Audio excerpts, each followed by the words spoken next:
네, 저는 지난 12년 동안 아프리카 대륙과 사랑에 빠져서 지금까지 계속 연애를 하고 어떻게 보면 아프리카와 결혼을 했다고 생각을 하는데요. 제가 그동안 경험했던 아프리카 이야기와 그곳에서 배웠던 것들을 말씀드리려고 합니다.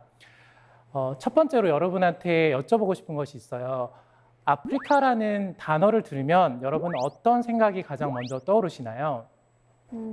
저는 드넓은 초원, 그리고 이렇게 동물들의 대이동, 이런 것들이 가장 먼저 떠오르는 것 같아요. 네, 맞아요. 저도 사실 이제 아프리카에 가기 전에는 그런 모습들이 대부분의 모습일 거라고 생각을 했었거든요. 네. 그런데 제가 탄자니아에서 한 꼬마 아이들을 만났을 때 오히려 그 아이들은 한 번도 동물을 본 적이 없다고 하더라고요. 왜냐하면 동물은 국립공원에 가야만 볼 수가 있기 때문인데요. 근데 재미있는 건 그 국립공원의 크기가 굉장히 크다라는 겁니다. 그래서 차를 타고 동물을 찾지 않으면 네. 동물을 만날 수 없을 만큼 굉장히 큰 국립공원을 가지고 있고, 그래서 그냥 아무 곳에서나 동물을 볼 수 있는 건 아니고 특별하게 국립공원에 가야만 볼 수가 있답니다.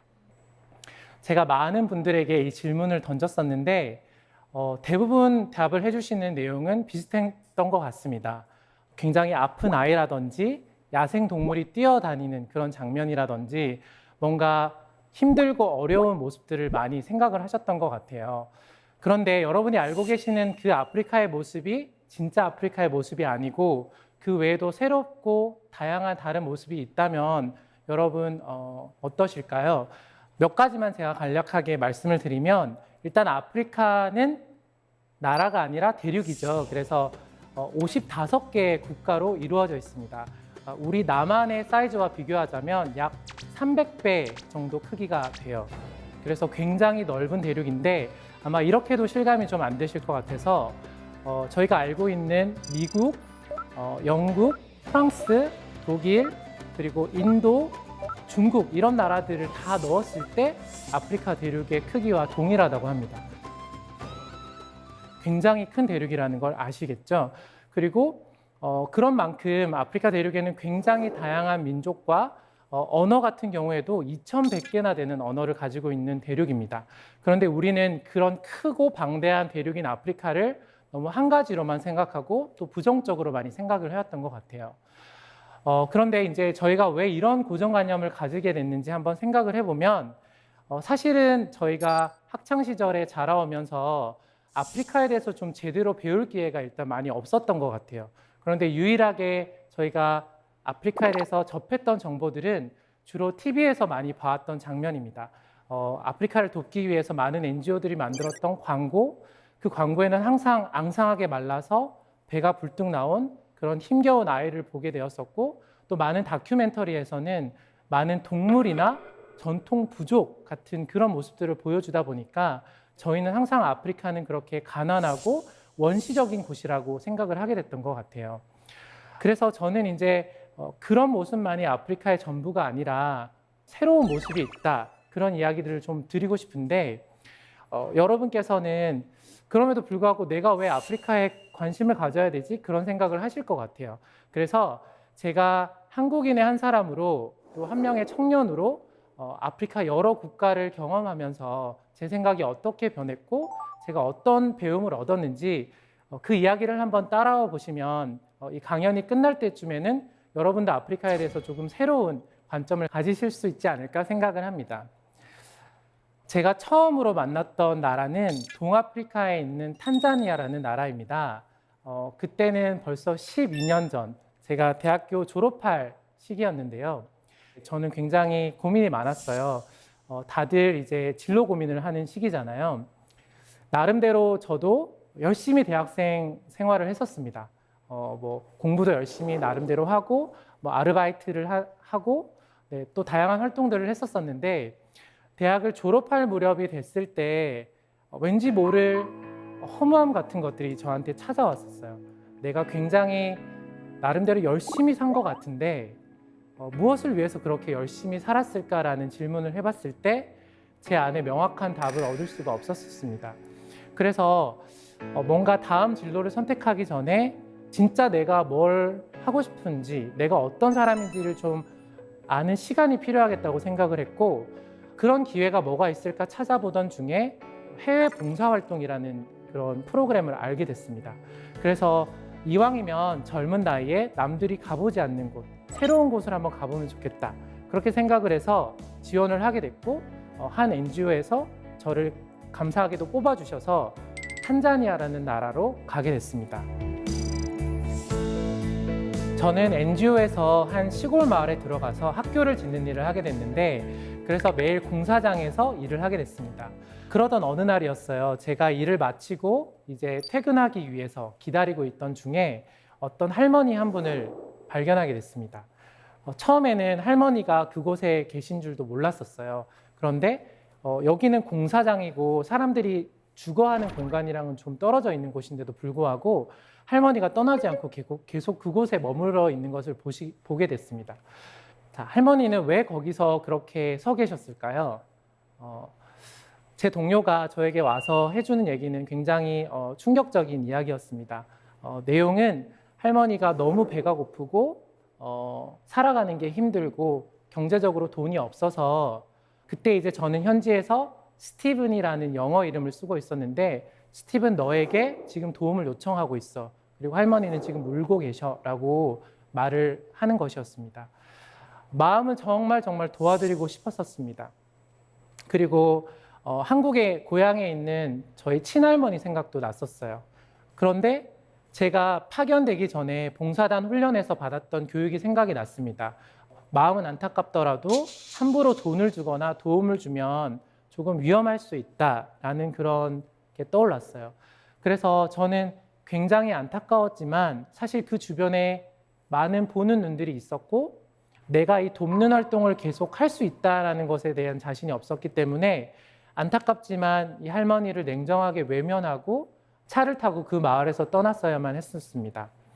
저는 이 장면을 아직도 잊을 수가 없어요. 저 할머니의 눈빛과 그 할머니가 저에게 도움을 요청하던 장면들을 잊을 수가 없었고, 한국에서는 한 번도 고민하거나 생각해보지 못했던 이슈였습니다.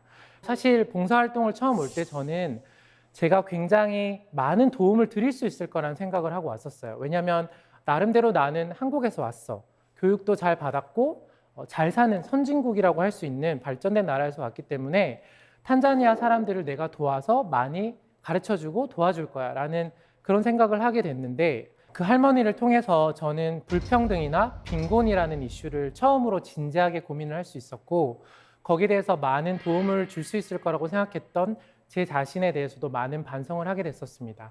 그리고 제가 한 번도 경험하고 생각하지 못했던 세상이 있다는 것에 대해서도 눈을 뜨게 됐어요. 다시 한국에 돌아가면 이러한 경험들과 이러한 고민들이 이제는 다시 이어질 수 없겠구나라는 생각이 들어서 6개월만 더 남아서 이런 분야에 대해서 조금 더 고민을 해보고 앞으로 내가 어떤 일을 해야 될지에 대해서 결정을 하는 시간을 갖자고 결심을 했습니다.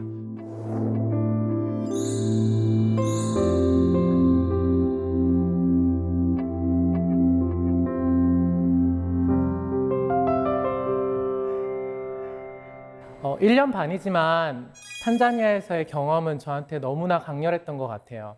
떠나기 전에 제가 너무나 당연하게 생각했던 많은 것들이 이제는 더 이상 저에게 당연하지 않은 것들이 되어 있었습니다.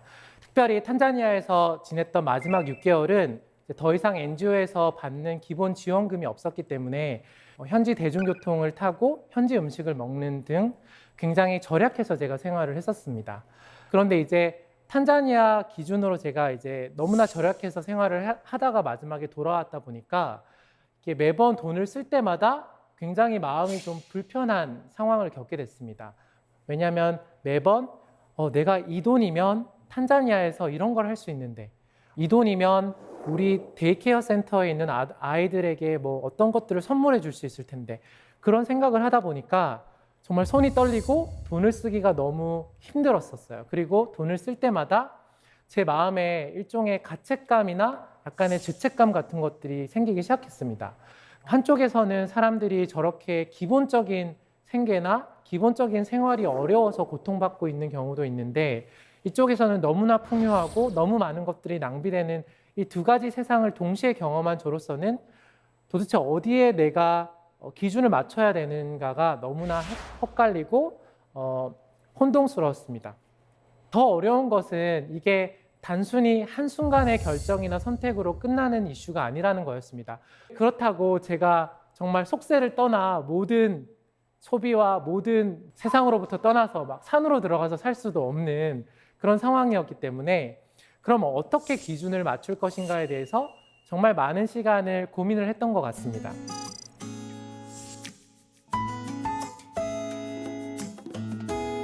제가 이제 아프리카에 대한 굉장한 애정과 또 국제개발 협력 분야로 이제 일을 하고 싶다라는 또 실력을 쌓고 싶다라는 그런 고민이 있었기 때문에 제가 다시 한번 도전을 통해서 이번에는 서부 아프리카에 있는 세네갈이라는 나라로 다시 가게 됐습니다. 그곳에서는 2년 동안 제가 코이카라는 기관 소속으로 활동을 하게 됐는데요. 2년간 정말 많은 일이 있었지만 절대 잊을 수 없었던 또 안타까운 한 가지 사건이 있었습니다. 바로 지금 사진에 나오는 아다마라는 4살짜리 여자 아기에 대한 이야기인데요. 제가 이제 세네갈에서도 세네갈의 미래 교사가 될 선생님들을 가르치고 그분들과 함께 일하는 그런 활동을 했었습니다. 제가 활동한 지 한 1년이 지나고 나서 학교에서 하는 활동 이외에 남는 시간을 좀 더 쪼개서 작은 마을에서 활동을 시작하게 됐었는데요. 저는 그 마을에 계시는 학교 선생님과 그 마을의 어른들과 함께 아이들을 대상으로 손 씻기 운동을 했었습니다. 손만 깨끗하게 씻어도 70%의 수인성 질병을 예방할 수 있거든요. 그런 일을 하다 보니까 제가 이 마을에서 활동을 마치고 나올 때 모든 마을 사람들이 좀 건강한지 확인하는 게 필요하겠다라고 생각을 해서 매일 활동을 마치고 나서 집집마다 방문을 해서 할머니, 할아버지들이 건강하신지 아픈 사람은 없는지를 확인하는 작업을 하게 됐었는데요. 그러던 어느 날 아다마라는 아기를 만나게 됐어요. 이 아다마라는 아기를 만났을 때 처음부터 제가 다가오지도 않았는데 굉장히 크게 우는 거를 제가 볼 수 있었어요. 그래서 무서워하는구나. 그래서 다가가지 않았습니다. 그런데 아이가 가만히 앉아 있는 것을 보게 됐어요. 그래서 그 집에 있는 부모님께 이 아기는 왜 가만히 앉아 있고 왜 울어요? 라고 물어봤더니 태어날 때부터 좀 장애가 있어서 다리를 쓰지 못하는 상태라는 이야기를 듣게 됐습니다. 그래서 안타까운 마음과 함께 이제 조금씩 친해져야겠다라고 생각을 했고, 그리고 이제 그 다음 그 마을을 갈 때마다 이제 이 아이를 눈여겨서 보게 됐는데, 신기하게도 보통은 이제 몇 번 만나게 되면 이제 친해지고 가까워지는데 이 아기는 계속 소리를 내서 우는 거예요. 그래서 하루는 제가 좀 이상하다 싶어서 조금 멀리 떨어져서 아기를 한번 관찰을 했었습니다. 그런데 자세히 살펴보니까 아기가 진짜 우는 게 아니라 그냥 우는 양을 하는 것을 제가 알게 됐어요. 아기가 이제 한 4살쯤 되었었는데 아무래도 이제 조금씩 인지 능력이 생기고 자아를 인식하다 보니까 다른 아이들과 자기가 굉장히 다르다라는 걸 알게 됐고, 주변에서 아이들이 짓궂게 와서 장난을 치니까 누가 다가오는 게 굉장히 싫었던 것 같아요. 그래서 이제 조금 더 관심을 갖게 됐는데 좀 안타까운 마음에 이 아기를 어떻게 치료할 수 있을까, 도와줄 수 있을까 고민을 한 나머지 세네갈에서 이제 간호단원으로 활동하고 있는 그런 다른 봉사자분을 초청해서 아기의 상태를 살피기도 하고 아기를 마을에 있는 작은 병원에 데려가서 검사를 해보기도 했었습니다. 그런데 하나같이 아기의 상태가 이런 마을이나 그냥 개인이 치료할 수 있는 수준이 아니기 때문에 큰 병원으로 입원을 시켜서 정밀하게 진단을 해야만 치료를 할 수 있다는 얘기를 듣게 됐습니다. 그런데 저는 의사나 보건의료 분야로 종사하는 사람이 아니었기 때문에 도와주고 싶어도 이 아기를 수도에 있는 병원까지 입원시키는 건 쉽지 않았었습니다. 그러던 와중에 감사하게도 한국에 있는 한 병원에서 아이의 사진을 좀 자세하게 찍어서 전달해주면 아기의 상태를 한번 사진상으로 진단해 보겠다고 말씀을 하셨고, 용기를 내서 제가 소속되어 있던 코이카 사무소를 설득하고 주변에 있는 사람들에게 도움을 요청해서 아이를 앰뷸런스 2대에 나눠서 바꿔서 한 6, 7시간 동안의 운전을 통해서 어렵게 수도에 있는 가장 큰 아동병원에 입원을 시킬 수가 있었어요. 그 다음날 새벽에 이제 병원에 다시 오게 됐습니다. 이른 아침이었어요. 그런데 이제 아이와 같이 왔던 아버지, 어머니를 포함해서 온 가족이 병원 앞에 모든 짐을 챙겨서 나와 있는 것을 제가 발견하게 됐습니다. 당연히 너무나 놀랐죠. 그래서 왜 나와 계세요? 무슨 일이 있었어요? 라고 말씀을 드렸을 때 아버지께서 오늘 새벽에 아담아가 하늘나라로 떠났다라는 말을 저에게 전해주셨고, 병원에 아이가 입원했었던 그 중환자실로 뛰어 들어갔지만 깨끗하게 아무도 없는 침상을 이제 보게 됐고, 아이가 정말 죽었다라는 것을 알게 됐었습니다. 너무나 충격적이었고, 그렇지만 사실 저는 정신을 차렸었어야 됐고, 빨리 그 수도에 있는 우리나라로 같으면 주민센터 같은 곳에 이 사실을 보고하고 그 증서를 떼와야 아이의 시신을 받고 다시 고향으로 돌아갈 수 있다는 걸 알아서 간신히 정신을 붙잡고 아버지와 함께 그 서류를 떼고 결국에 이제 영안실에서 조그만한 천에 쌓인 아이의 시신을 받게 됐고, 그제서야 너무나 이 사건이 실감이 나고 충격이 되어서 또 하염없이 울면서 다시 6시간을 차를 타고 고향으로 돌아오게 됐었습니다. 그 6시간의 차를 타고 돌아오는 시간 동안 수많은 생각들과 참을 수 없는 그런 눈물이 이제 밀려왔기 때문에 정말 이를 악물었지만 울 수밖에 없었습니다. 왜냐하면 어떻게 이렇게 쉽게 허무하게 아기가 죽을 수가 있지? 정말 안 죽을 거라고 생각을 했고, 처음에 제가 만났을 때는 너무나 우렁찬 목소리를 내서 울었기 때문에 정말 그렇게 하늘나라로 떠날 줄 몰랐는데, 그러면서 굉장히 많은 인간적인 후회를 했던 것 같아요. 내가 조금만 더 전문성이 있는 사람이었다면, 내가 조금만 더 용기가 있고 지식이 있어서 이 아이의 상황을 조금만 더 빨리 알았더라면 살릴 수 있지 않았을까? 정말 이 아이는 죽었어야만 하는 아이였을까? 그리고 아담아와 같은 아이가 한 명만 있는 것이 아니라 너무나 많다라는 것을 또 순간 깨닫게 되었고, 그래서 그 아담아를 한 달 정도 마음에 품고 보내는 시간을 가졌던 것 같아요.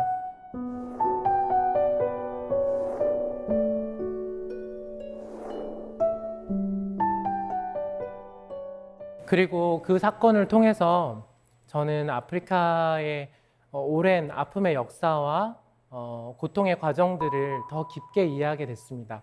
우리는 그냥 뉴스에서, NGO에서 한 아이가 여러분의 도움을 통해서 살 수 있어요 라는 그 결과에 해당되는 한 아이가 죽고 사는 문제에 대해서만 저희가 정보를 받아들이지만, 한 아이가 죽기까지는 정말 많은 연결고리들이 있습니다.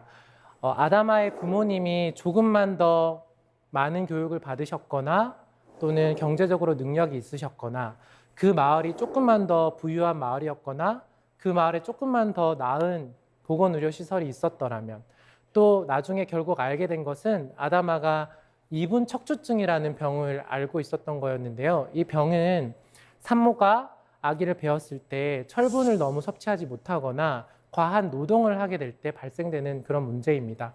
결국 모자보건에 대한 이슈고 모든 것들이 이렇게 연결되어 있는 거죠. 그러면 한 아이가 죽는 사건에 있어서 왜 이 나라, 이 세네갈이라는 나라는 더 나은 보건의료 시스템을 갖추지 못했을까? 왜 이 마을은 더 많은 경제적인 활동을 통해서 수입을 창출하지 못할까? 왜 더 나은 교육 시스템이 없을까? 그런 고민을 하다 보면 올라가다 보면은 아프리카의 식민 지배 역사와 노예 무역의 역사, 인종차별의 역사와 같은 많은 깊은 역사들과 현재까지 이어져 내려오고 있는 발전할 수 없는 그런 사슬을 옭아매는 그러한 구조들이 있다라는 것들을 이제 알게 됐어요. 물론 단시간에 알게 된 건 아니지만 이런 사건을 통해서 제가 그런 것들에 눈을 뜨게 됐고, 더 공부를 하게 됐던 것 같습니다. 제가 굉장히 오늘 힘들고 어려웠던 그런 할머니나 아다마의 얘기를 주로 드리긴 했지만 말씀드린 것처럼 그런 정말 너무나 잊지 못할 그런 마음에 이제 잊을 수 없는 그런 사건들 외에 나머지 대부분의 시간은 너무나 사실 즐겁고 행복하고 자유로운 시간이었었습니다.